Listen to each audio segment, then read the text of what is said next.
Panikkar's impact on worldwide religion, philosophy is so significant. And after 3 years of his death, still in America, North America,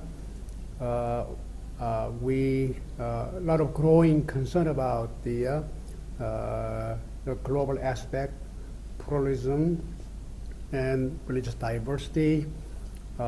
This whole issues really we thought that readdressed from the perspective of Raimon Panikkar.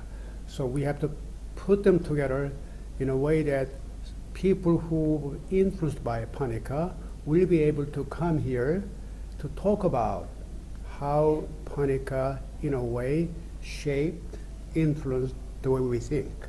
That was the primary reason.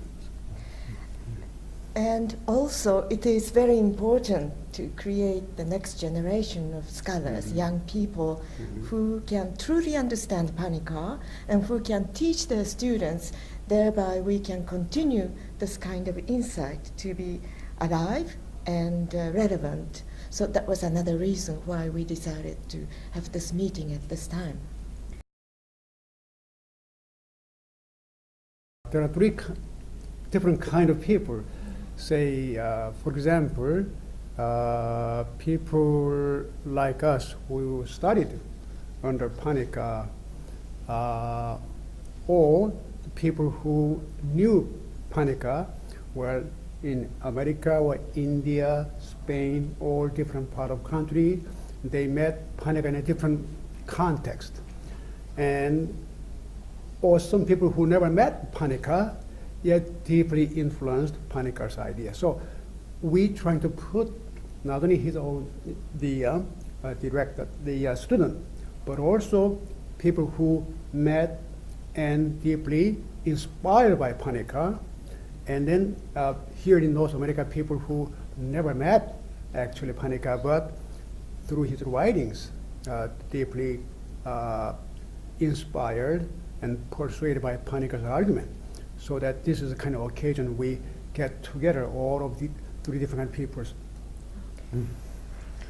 And also, I think the more people we have on the same boat, the more meaningful our existence can be, and we can, in a way, study and really understand Panikkar's philosophy. Because I found out that sometimes it's not quite understood, and sometimes there is more misunderstanding than understanding.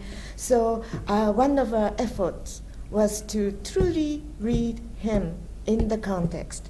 And we can do that still because we are students, but once we are no longer here, it would be very difficult to understand Panikkar sometimes. So I think there was reason for that reason too. We wanted to have a meeting, and we just wanted to mention that one of our colleagues who was supposed to come from New Zealand, he couldn't because he died on the 4th of October, the feast of St. Francis. So Scott Eastham. So we are facing mortality in a sense, and I think time is very important, and momentum building is also very important. And we hope that this is the beginning of something larger, because we were very nicely surprised that there were so many people that we didn't expect to be here yesterday. So there is something very positive about this meeting.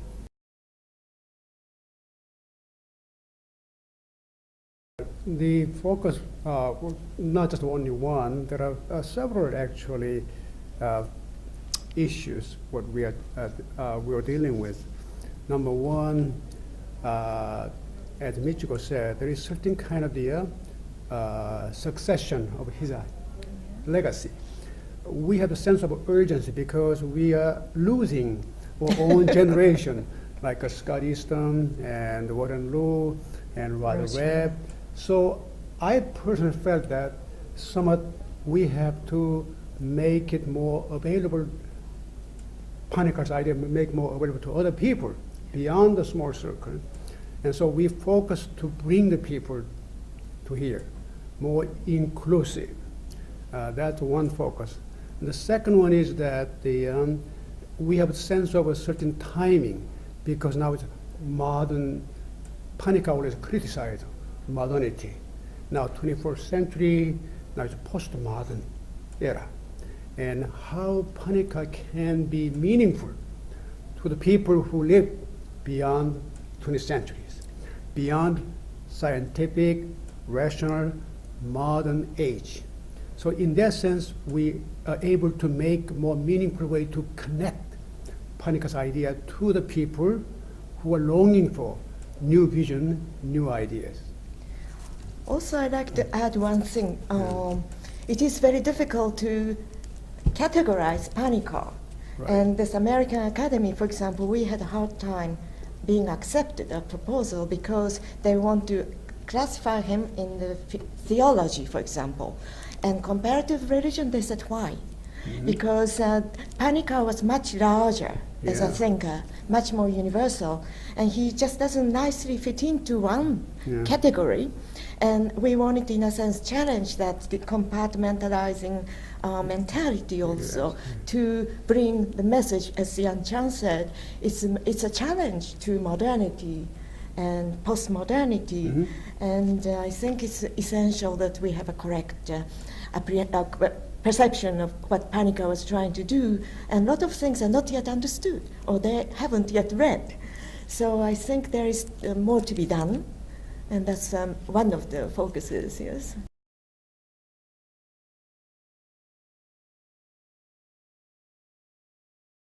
Beyond this year's meeting, as Michiko said, we are hoping in the future that we will have similar kind of meetings and conference once in a while, so that we are able to get together and studies Panikkar's ideas, inspiration, in a more global context, and so bringing more friends and scholars from different part of the world. And multidisciplinarity. Exactly, so that we will have this kind of meeting in North America in the future.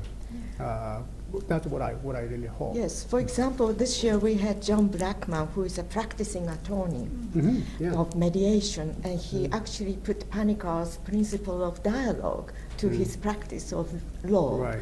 And people do those things that we really don't know. So that's another thing. We wanted to find out how people are doing after 30 years of studying at Santa Barbara, for example, because Panikkar's legacy is not in the academia alone, but in real field.